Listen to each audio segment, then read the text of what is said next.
MIL. Announced my miscarriage at Thanksgiving dinner. So I exposed her affair to the whole family. Hi everyone. I'm Elena Martinez, 32, from a tight-knit suburb in Orlando, Florida. My husband Carlos and I had been trying for a baby for 3 years. Fertility treatments, tracking apps, endless hope. Last fall, we finally got a positive test. We told no one yet wanted to wait until the first ultrasound. But at 10 weeks, I started bleeding. ER confirmed it. Miscarriage. Devastating. We cried for days. Carlos held me every night. We decided to keep it private until we healed. Thanksgiving rolled around. Carlos's family hosted at their big house his parents, 2 sisters, aunts, uncles, the whole crew. I wasn't ready for crowds, but Carlos said it would be good to be around family. I agreed. Big mistake. Dinner was loud, wine flowing, plates of turkey and tamales. My mother-in-law Rosa, always the center of attention, raised her glass for a toast.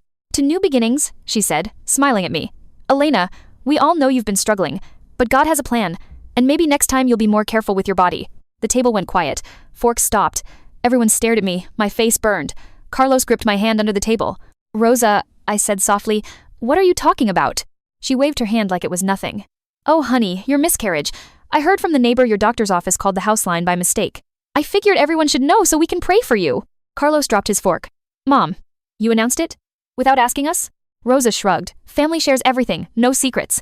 I felt the room spin. Our pain turned into gossip fodder. I stood up slowly. You're right, I said. No secrets. I looked straight at her. Then let's share yours. Last month at the family barbecue, I saw you in the guest room with Uncle Marco. Door was cracked. Clothes on the floor. You two weren't praying. Silence. Absolute silence. Rosa's face drained of color. Uncle Marco choked on his wine. Carlos's sisters gasped. His dad looked like he'd been slapped. I continued, calm. I didn't say anything because I didn't want to hurt Carlos, but since we're sharing family news at dinner, there it is. Rosa stammered. That's a lie. You're just upset. I pulled out my phone, opened the photos folder. One picture. Blurry but clear enough Rosa and Marco, half-dressed, mid-kiss in the guest room. I took it that day to protect Carlos if things ever exploded. I never planned to use it. I held it up for the table to see. Upset? Maybe. But this isn't a lie. Carlos stared at the screen, then at his mom, then at his uncle. His voice was low. Mom? Uncle Marco? Rosa burst into tears. It was one time. We were drunk. Marco stood up. I'm leaving. He walked out. Rosa followed, sobbing. The rest of the family sat stunned. Carlos's aunt whispered, I knew something was off. Carlos turned to me. Why didn't you tell me? Because I didn't want to break your family, I said. But she broke ours first.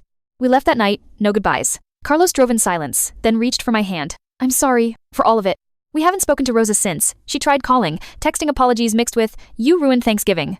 Carlos blocked her.